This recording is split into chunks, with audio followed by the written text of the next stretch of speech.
안녕하세요, 터치아입니다. 그동안 참 많은 아이들을 만났고 지금도 만나고 있고 이제 앞으로도 만날 건데요. 제가 이렇게 아이들 만나면서 상담하면서 가장 첫 번째로 중요하게 확인하는 게 있습니다. 그 아이의 이제 성장 환경 중에 여러 가지 이제 사항이 있잖아요. 가장 먼저 보는 게 뭐냐면요, 형제자매가 있느냐 없느냐, 외동이냐, 이제 이걸 봅니다. 근데 굉장히 많은 수가 외동 아이인 경우들이 굉장히 많아요. 절반 이상은 외동 아이입니다. 지금 터치아이 다니는 아이들도 그렇고 베이비 아이들 보면은요, 외동 아이들이 그렇게 많아요. 그래서 이 외동 아이들을 만날 때 그 외동 아이들이 갖는 공통점들이 있어요. 그 부분들을 말씀드리고 왜 그러한 공통점을 가지고 있는지 또 설명드리면은 이제 우리 아이들의 양육 환경 어떻게 만드셔야 되는지 좀 이해하실 것 같아요. 저도 첫 애를 낳고 둘째가 8년 동안 안 생겼습니다. 그래서 8년 동안 외동으로 거의 아이를 키웠었죠. 그래서 그 시간이 어떤지 저도 사실 많이 공감하게 되는 부분들도 있고, 그래서 지금 외동으로 자라고 있는, 그리고 아직 동생이 없는 첫 아이 키우시는 그 환경이 어떤지 이제 잘 알고 있는데요. 일단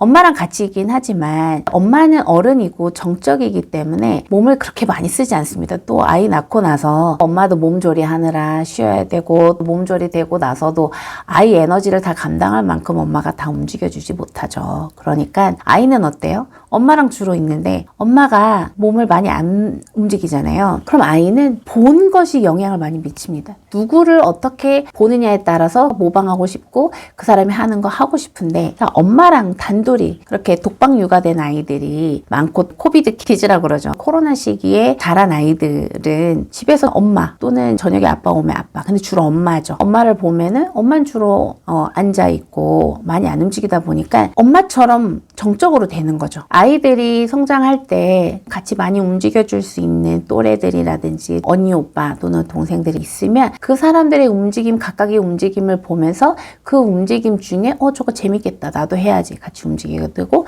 또 어떤 사람이 움직일 때 누구는 빠르고 누구는 느리고, 이러한 움직임의 차이들을 이제 파악하면서 어떻게 하면 더 빠르게, 힘있게, 다양하게 움직이는지 사람들의 모습을 통해서 알아가게 되거든요. 근데 엄마, 아빠는 어때요? 정적이죠. 어른들은 당연히 아이들만큼 움직일 수가 없죠. 그래서 그 정적인 모습을 많이 보다 보니까 외동 아이들은 정적이다라는 공통적인 특징이 많이 있었어요. 왜 그래요? 정적인 어른들하고만 있는 시간이 이제 많았기 때문에 어떻게 움직이면 더 좋고 그 움직임의 재미, 흥미를 느낄 수 있는 기회가 이제 적었던 거죠. 그리고 두 번째 특징은 뭐냐면요, 사물 중심 탐색이 좀 많았습니다. 일단 집에는 다 사물이 있습니다. 청정기, 정수기, 냉장고, 집안 도구들, 이런 것들이 많이 있잖아요. 그렇다 보면 우리 어른들도, 엄마 아빠도 집에서 뭐 정리해야 되고, 이건 여기다 넣어야 되고, 밥할 때 뭐 사용해야 되고, 집안일 할 때 또 이거 챙겨야 되고, 그렇다 보면 우리도 당연히 사물 도구를 사용하겠죠. 그러니까 아이도 그걸 보는 거예요. 엄마 아빠가 누구랑 놀고 움직이고 대화하는 것보다 집에서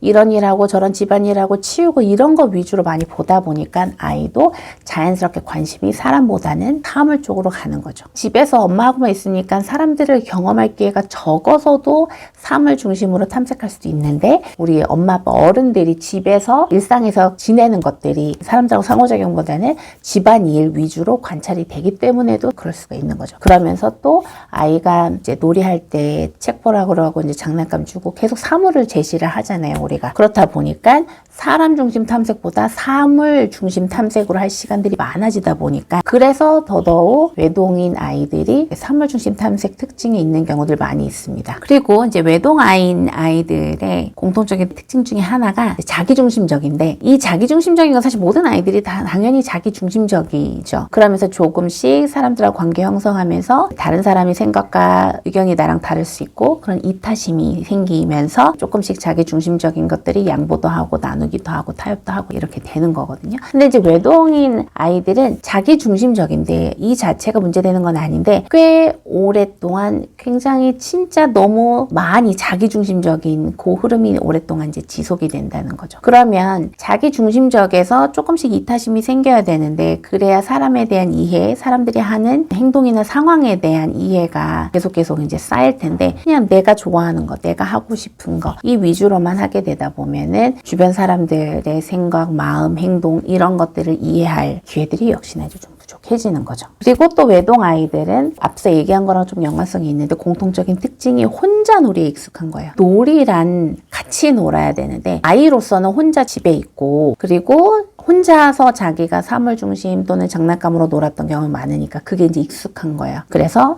이렇게 외동아이로 있는 아이들이 사람 많은 데 가는 것도 싫고 누구랑 같이 하는 것도 싫고 사람들 안에서 막 북적북적 화기애애하게 뭔가 재미나고 신기한 일이 일어나는 것도 싫고 그냥 자기 익숙하게 혼자 놀고 자기가 놀던 방식으로 계속 반복하는 그러한 특징을 또 보이게 됩니다. 또 5번째 외동아이들이 갖고 있는 특징은 뭐냐면요. 적응력, 새로운 환경에 대한 적응 하는데 시간이 조금 더 걸리는 경우들이 있고 그리고 새롭고 다양한 것들을 받아들이는 것들이 조금 이제 소극적인 친구들이 많이 있습니다. 이 역시 왜 그럴까요? 아이들이 사람들 안에서 계속 소통하고 경험하다 보면은 새로운 거를 한번 했을 때 재밌어요. 내가 안 해본 거 했을 때 뭔가 성취감을 느껴요. 그 성취감과 새로운 거에 적응한 그 즐거움들이 이제 쌓이고 쌓이면 이제는 했던 것보다 안 해봤던 거, 새로운 것들에 관심이 계속 쌓이게 됩니다. 그러면서 새로운 것들을 알아갈 때에 당연히 아이들이 이전 개념과 새로운 개념들이 합쳐지면서 훨씬 더 이 상황과 이 사람에 맞는 이제 이해가 계속 생기게 되는 거거든요. 근데 자기가 아는 것만 알고 이게 확장이 안 되면 당연히 이거는 인지 발달, 언어 발달, 사회성 발달이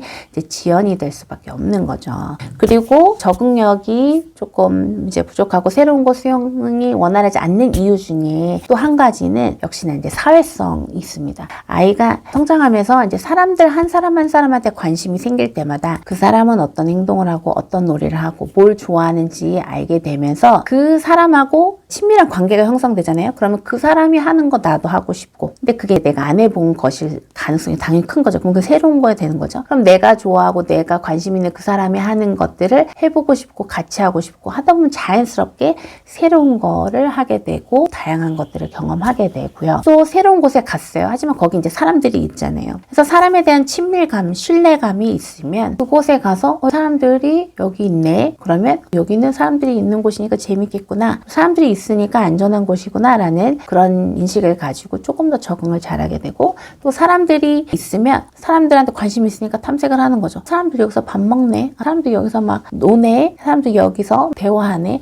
이렇게 사람들한테 관심이 있으면 적극적으로 이 상황을 이해하려고 파악합니다. 적극적으로 탐색해요. 그럼 적극적으로 탐색하는 과정 가운데 잘 이해하게 되고 건강하게 받아들이면서 적응도 잘하고 필요한 내용을 잘 수용하게 습득하게 되는 거죠. 그래서 저희가 외동아이면서 발달이 좀 늦거나 자폐 성향이 의심이 돼서 오는 경우의 아이들은 이 특징을 대부분 공통적으로 갖고 있어요. 앞서 말씀드린 것처럼 몸 움직임이 좀 정적이다. 사람보다는 사물 중심 탐색이 많고 자기 중심적인 것들이 너무 오랫동안 지속이 된다. 4번째는 혼자 놀이에 익숙하다. 누구랑 같이 놀려고 누구랑 같이 뭔가 하려는 거를 좀 거부하거나 낯설어 한다. 5번째는 뭔가 새로운 환경에 적응하는데 시간이 오래 걸리고 새롭고 다양한 것들을 받아들이는 게 소극적이다라는 이제 특징이 있는 거죠. 그래서 제가 외동인 친구들은 꼭 부모님께 이 부분들을 도와주기 위해서 친척, 지인들, 교회나 이런 데서 사람들 좀 많이 만날 수 있는 기회를 주라고 말씀 꼭 드리고 그리고 아이를 한 명 낳았으면 2명까지는 낳는 게 좋습니다라는 얘기들을